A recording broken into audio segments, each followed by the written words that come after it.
사람이 애쓴다고 해서 이런 일에 무엇을 더 보탤 수 있겠는가? 이제 보니 이 모든 것은 하나님이 사람에게 수고하라고 지으신 짐이다. 하나님은 모든 것이 제때에 알맞게 일어나도록 만드셨다. 더욱이 하나님은 사람들에게 과거와 미래를 생각하는 감각을 주셨다. 그러나 사람은 하나님이 하신 일을 처음부터 끝까지 다 깨닫지는 못하게 하셨다. 이제 나는 깨닫는다. 기쁘게 사는 것, 살면서 좋은 일을 하는 것, 사람에게 이보다 더 좋은 것이 무엇이랴. 전도서 3장 9에서 12절 말씀. 전도서는 여러 지혜서 가운데의 하나입니다. 지혜 문헌에 속하는 책으로는 성경에는 잠언과 전도서가 있고 성경 밖 외경에는 집회서와 지혜서가 있습니다. 그리고 몇 권의 시편과 욥기에도 지혜의 교훈이 담겨 있습니다. 그런데 이 가운데 전도서가 갖는 위치는 특별한데 그 이유는 다른 전통적인 지혜서들에 비해서 매우 회의적인 입장을 취하기 때문입니다. 전통적인 지혜서들은 보통 사람이 선한 행동을 하게 되면 하나님이 주시는 복과 은총을 누리게 됩니다. 그래서 희망적입니다. 그러나 전도서가 말하는 지혜는 이러한 낙관론과는 거리가 있습니다. 전도서는 미래가 희망찬 것이라는 입장의 회의적인 태도를 취합니다.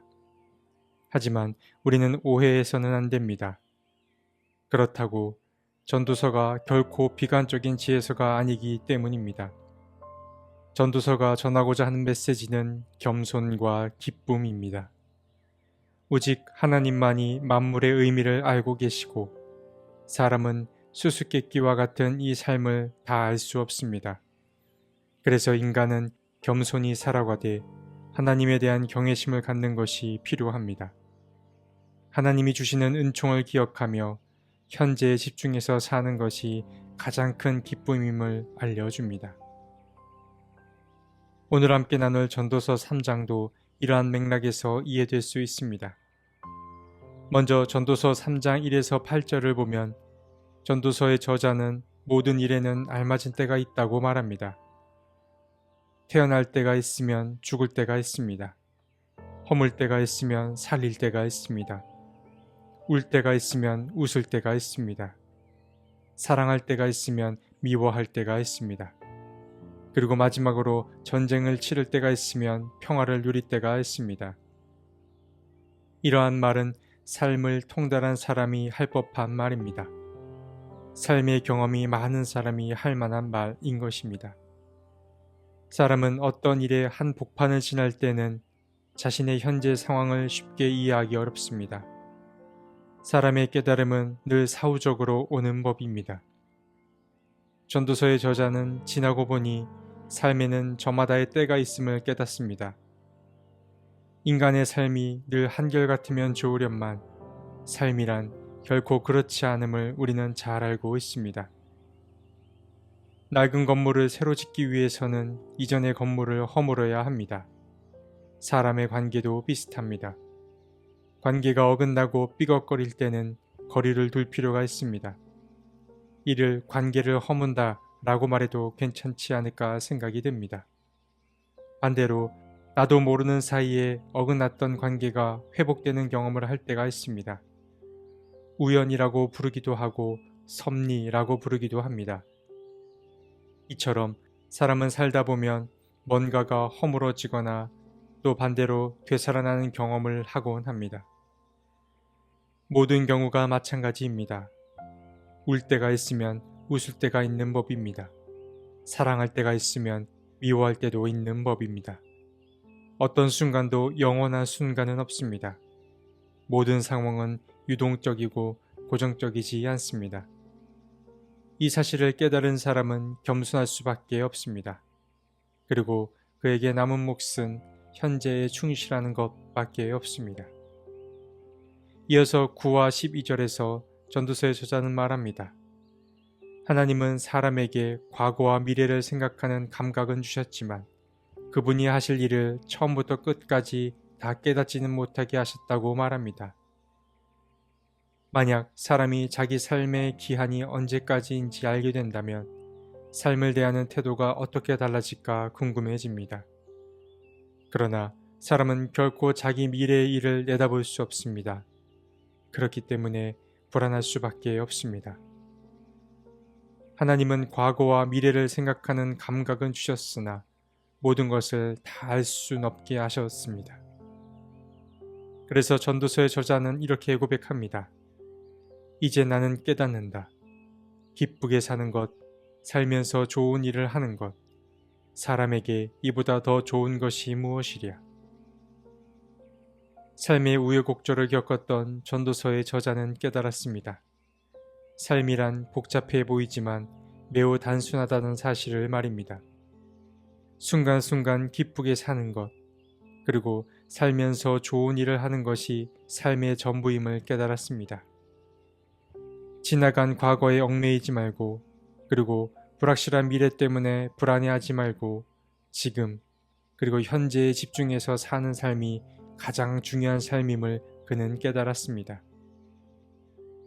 이어서 13절에서 17절의 전도서의 저자는 말합니다. 의인도 악인도 하나님이 심판하실 것이다. 모든 일에는 때가 있고 모든 행위는 심판받을 때가 있기 때문이다. 전도서의 저자는 모든 일에는 때가 있기 마련인데 의인과 악인도 곧 심판받을 때가 온다고 말합니다. 주위를 둘러보며 종종 느끼게 되는 것은 끝이 있음을 아는 사람이 참 현명한 사람이라는 생각을 하게 됩니다. 인생의 끝만을 말하는 것이 아니라 자신이 현재 몸담고 있는 모든 현실도 다 끝이 있음을 아는 사람이 바로 지혜로운 사람입니다. 좋은 상황이든 그렇지 않은 상황이든 세상에 영원히 지속되는 것은 없습니다. 그렇기에 자만하지 말아야 하고 또 반대로 깊이 절망하지도 말아야 합니다. 심판의 때도 마찬가지입니다. 전도서의 저자는 결국 사람의 행위도 평가를 받을 때가 온다고 말합니다. 이 말은 세상의 마지막 때에 모든 것이 드러난다는 말일 수도 있으나 다른 한편으로는 우리는 사는 도중에도 자기 행위에 따른 보응을 받기도 한다는 말입니다. 진실이라고 하는 것은 때로 이성의 영역을 뛰어넘어서 발현되기도 합니다. 그리고 진실은 자신을 스스로 증명하기도 한다는 게 중요합니다. 세상에 영원히 드러나지 않고 감춰지는 것은 없습니다. 사람의 행위는 그것이 선한 행위이든 악한 행위이든 간에 언젠가는 드러나기 마련이고 하나님의 심판은 다른 특별한 것을 말하는 게 아니라 세상에 자기 행위가 드러남을 뜻합니다. 이 사실이 우리를 겸손과 희망의 길로 인도합니다. 마지막으로 18에서 22절에서 전도서의 저자는 말합니다. 하나님은 사람이 짐승과 마찬가지라는 것을 깨닫게 하시려고 사람을 시험하신다. 사람에게 닥치는 운명이나 짐승에게 닥치는 운명이 같다. 같은 운명이 둘 다를 기다리고 있다. 하나가 죽듯이 다른 하나도 죽는다. 전도서의 저자는 사람과 짐승에게 닥치는 운명이 같다고 말합니다. 그 운명은 바로 죽음입니다. 사람과 짐승은 다른 존재임이 분명합니다. 그러나 모두가 피할 수 없는 진실은 누구나 궁극적으로는 흙으로 돌아간다는 사실입니다. 그래서 전도서 저자가 하고자 하는 메시지는 끝이 정해져 있기에 우울감을 갖고 사는 것이 아니라 자기가 하는 일에서 보람을 느끼며 사는 게 중요합니다. 죽음 이후도 중요하지만 그만큼 이 생에서 주는 선물도 중요한 법입니다. 그 선물은 바로 보람 혹은 의미와 같은 것을 말합니다. 오늘 우리는 전도서 3장의 말씀을 나눴습니다. 전도서는 지혜서에 속한 성경 중 하나입니다. 그러나 전도서가 다른 지혜서들과 갖는 차이점은 바로 회의적인 분위기에 있습니다. 하지만 전도서는 결코 비관적이지 않습니다. 전도서의 저자는 하나님만이 만물의 의미를 알고 계시고 인간은 이 수수께끼와 같은 인생을 다 알 수 없다고 말합니다.